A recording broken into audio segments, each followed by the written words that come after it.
Rural police station పరిధిలో కొమడవోలు అనే పాలగూడెంలో ఇందిరమ్మ కాలనీలో జరిగినటువంటి హత్య కేసులో ముద్దాయిలను అరెస్ట్ చేయడం జరిగింది. దాని విషయమే మనం ఈరోజు ఈ పత్రికా సమావేశం ఏర్పాటు జరిగింది. 31వ తారీఖు నాడు మధ్యాహ్నం 2-2:30 గంటల ప్రాంతంలో ఈ కొమడవోలు ఇందిరమ్మ కాలనీలో ఈ బోరగా పూనూరు రాజేష్ అనే అతను ఇంట్లో ఉండగా అతనికి తెలిసినటువంటి అదే కాలనీకి చెందినటువంటి ఈ బోరగా చిన్ని నాని అని అతను కొంతమంది ముద్దాయిలతో వెళ్ళి ఇంట్లో నుంచి బయటికి పిలిచి మాట్లాడదామని చెప్పేసి ఎదురుగా ఉన్నటువంటి ఆ యొక్క చర్చి ముందు తీసుకొచ్చిన తర్వాత అతన్ని పడవటం జరిగింది. అతను బ్లడ్ ఫుల్లో ఉండగానే అతను కుమార్తె వెంటనే చూసి అరిసింది. వెంటనే కుమారుడు కూడా బయటకు వచ్చి అందరూ కూడా వచ్చి చూశారు. చూసిన తర్వాత వీళ్ళు గబగబా పొడిసేసేసి చుట్టుపక్కల ఉన్నటువంటి ఈ ముద్దాయిలందరూ కూడా వాళ్ళు ముందుగానే ప్రణాళిక ప్రకారం తీసుకొచ్చినటువంటి ఎత్తిగా కారులో పారిపోయారు. కారు పారిపోయిన తర్వాత వెంటనే మనకి చనిపోయిన అతన్ని వాళ్ళ భార్య, పిల్లలు అందరూ బంధువులు కూడా ఇమీడియట్గా అతను తీసుకొని గవర్నమెంట్ హాస్పిటల్కి వచ్చిన తర్వాత మన గవర్నమెంట్ హాస్పిటల్లో వచ్చినటువంటి సమాచారం మేరకు ఇమీడియట్గా rural police station crime number 249/2025 కింద under section 103(1), 351(3), 3 and 5 of BNS act కింద కేసు రిజిస్టర్ చేయడం జరిగింది.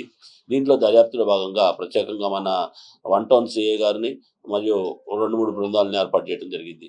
ఈ క్రమంలో ఈ కారు ఎక్కడి నుంచి వచ్చింది, మొదట ఈ యొక్క మర్డర్ కేసుకి ఒక చిన్ని నాని అనే అతను తప్ప మిగతా ముద్దాయిలు ఎవరిని కూడా వాళ్ళు ఒకళ్ళిద్దరిని చూశారు, కానీ అసలు ఎలా జరిగింది ఏంటనే దానికి ఇచ్చేశారు.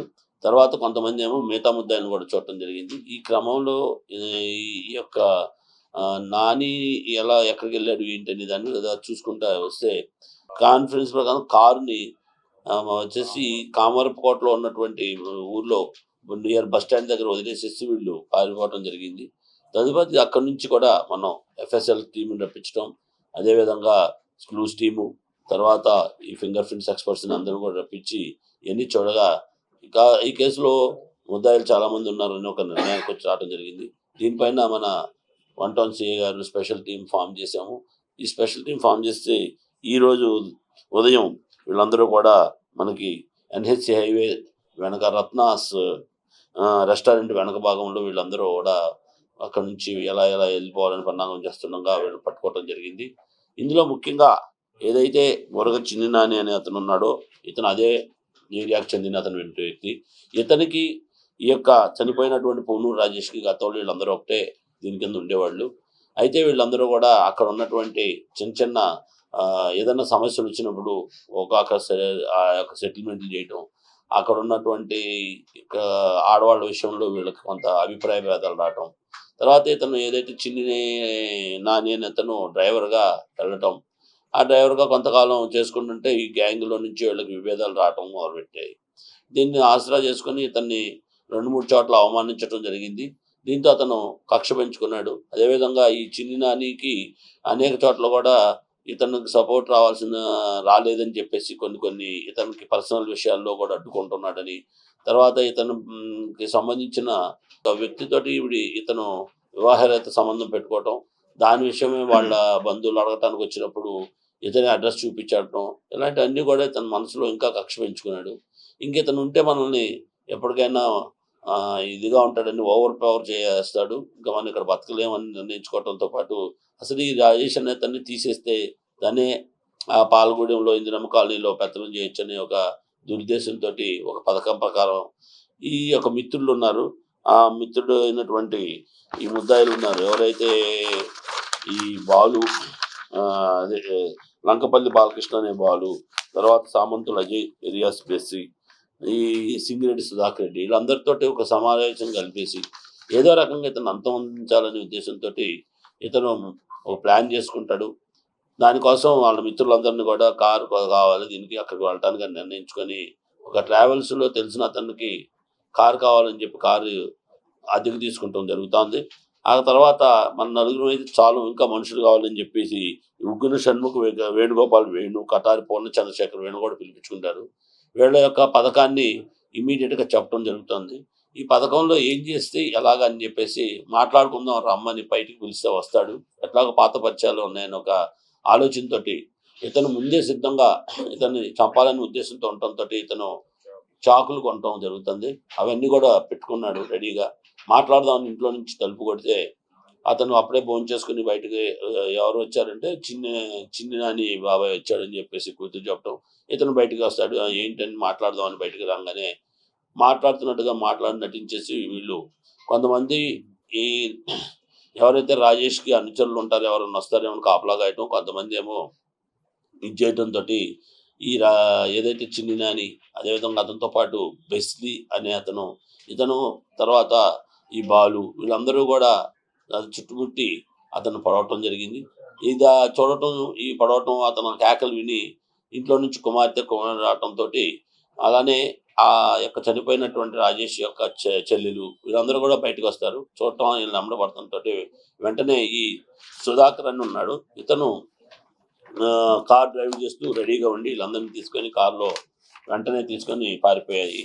అక్కడి నుంచి వీళ్ళు బయలుదేరిపోయేసి అక్కడి నుంచి వీళ్ళు కామరపుకోటలో కారు వదిలేసేసి ఎవరికాళ్ళు తలొక దిక్కున పారిపోవటం జరిగింది. వీళ్ళని వివిధ రకాలుగా చెక్ చేసి ట్రై చేసాము. ఈ లోపల ఈ రోజు నాడు వీళ్ళందరూ ఎటువైపు పారిపోయి ఏదో రూపంలో వీళ్ళు మళ్ళీ దీన్ని తప్పించుకొని అందరం కలిసి వేరే ఊర్లకి వెళ్ళిపోదామని నిర్ణయించుకున్నగా రాబడిన సమాచారం మేరకు 1 సిఐ గారు వీళ్ళందరినీ కూడా అరెస్ట్ చేయడం జరిగింది. కేవలం ఒక వ్యక్తిగతంగా ఇతని మీద దాడి చేశాడని, చిన్ని నాని అనే అతని మీద దాడి చేశాడనే కారణంగాను, మరియు అక్కడ ఇతన్ని లేపేసి తన ప్రాబల్యం పెంచుకోవచ్చు అని ఒక కేవలం దురుద్దేశంతో ఇతన్ని అంతమొందించడం జరిగింది రాజేష్ని. కాబట్టి ఈ రోజు నాడు దొరకటంతో వీళ్ళ దగ్గర వీళ్ళు అంతకుముందు వదిలేసినటువంటి కారుని, విధంగానే ముద్దాయిల యొక్క వాళ్ళు ఉపయోగించిన చాకులు, వాళ్ళ బట్టలు, అదేవిధంగా వీళ్ళు ఏదైతే ఈ దాని పడటానికి స్కూటరు ఇవన్నీ కూడా, ఎందుకంటే లాస్ట్లో ఇద్దరు చాలా అనుకున్నప్పుడు ఇద్దరు ముద్దాయిలు కూడా వాళ్ళు స్కూటర్ వేసుకొని వస్తారు. ఆ స్కూటర్ అన్నిటిని కూడా ఈ కేసులో దర్యాప్తుల భాగం స్వాధీనం చేసుకోవడం జరిగింది. అందరికీ ఈ రకంగా హెచ్చరిస్తున్నాం, ఎవరైతే ఈ యొక్క దందాలు పాల్పడుతున్నారో, ఈ రకమైన చిల్లర గొడవలకు వెళ్తున్నారో అందరూ తస్మాత్ జాగ్రత్త చెప్తున్నాం. మీ అందరూ కూడా ఇలాంటి ఇది మర్డర్ కేసులో ఇరుక్కోవటమే కాకుండా వీళ్ళందరి పైన ఇంకా ఎవరైతే ఇందులో ఇంకా లోతైన దర్యాప్తు చేస్తాం. ఇందులో చిల్లర ముళ్ళ రాశాలు వేసి చాలా విషయాలు బయటకు వచ్చినాయి. ఇందులో చాలామంది పైన చర్యలు తీసుకోవడం కూడా జరుగుతుంది. కాబట్టి అందరినీ ఏలూరులో ఉన్న ఇలాంటి ఎవరైతే చిన్న చిన్న దందాలు చేస్తూ రౌడీ ఇజం పాల్పడుతున్నటువంటి వాళ్ళందరినీ కూడా మీ పైన షీట్లు ఓపెన్ చేయడంతో పాటు ఖచ్చితంగా కఠినంగా చట్ట ప్రకారం చర్యలు తీసుకోవడం మాత్రం జరుగుతుంది. ఎవరైతే ఉన్నారో నాని మీద చాలా ఎలిగేషన్స్ ఉన్నాయి సార్. వంటర్ జంటల మీద వెళ్ళి డబ్బులు కలెక్ట్ చేయడం, ఇంకా చాలా అవును లేదు అది కామన్ ఇక షీట్ ఓపెన్ చేస్తాము అదే చెప్పింది. అందుకనే ఇప్పుడు ఈ చిల్లర పనులు చేస్తున్నాం, అందుకు అదే చెప్తున్నాం. ఎవరైతే ఈ దందాలు చేస్తున్నారంటే ఈ దందాలు ఒంటరి మహిళల మీద దాడి చేయటం, భర్తలు వేరే దేశాల్లో ఉన్న మహిళలను టార్గెట్ చేసుకోవటం, అదేవిధంగా ఎవరన్నా లవర్స్ వస్తే వాళ్ళని వెంటబడి వేధించడం, ఇలాంటివన్నీ కూడా ఈ కేసులో దర్యాప్తులోకి వచ్చారు. అందుకని ఈ కేసులో దర్యాప్తులో భాగంగానే మళ్ళా ఫర్దర్గా దర్యాప్తులో ఇలాంటి వాళ్ళందరినీ కూడా వాళ్ళ పాత్ర ఏముందనేది కూడా చూసి దాని ప్రకారం చర్యలు. కొంతమంది ముద్దాయిల మీద ఉందండి. ఈ సామంతులు అజయ్ బెస్లీ మీద 2 కేసులు ఉన్నాయి. అలానే లంకపల్లి బాలకృష్ణ మీద కూడా పొలిటికల్ ఇంట్రెస్ట్ ఏం లేదండి. ఇది ఓన్లీ ఎవరున్నా అదే కార్యక్రమం. వీళ్ళకి ఏంటంటే చెప్పాను కదండి, వీళ్ళు అక్కడ ఆ కాలనీలో వాళ్ళ యొక్క ఆధిపత్యాలను పెంచుకునే ఉద్దేశం. వాళ్ళకి ఏ పొలిటికల్ పార్టీ ఏం లేదు. ఏ పార్టీ అధికారులు ఉంటే ఆ పార్టీకి కొంతమంది వెళ్తుంటారు తప్ప వీళ్ళకి అసలు ఆ పొలిటికల్ ఇంట్రెస్టే లేదు. ఓన్లీ ఒకటే ఇంట్రెస్ట్, వాళ్ళ ఆధిపత్యంగా ఉండాలా. అక్కడ చిన్న చిన్న ఇట్లాంటివి అనమాట. చెప్పాను కదా, ఒంటరి మహిళలు ఎవరైనా ఉన్నారో వాళ్ళని టార్గెట్ చేయటం, వాళ్ళని వేధింపులు చేయటం, అదేవిధంగా మిగతా ఎవరన్నా ప్రేమ పక్షులు వస్తే వాళ్ళని చేయటం, ఇట్లాంటి కార్యక్రమం చేస్తారు.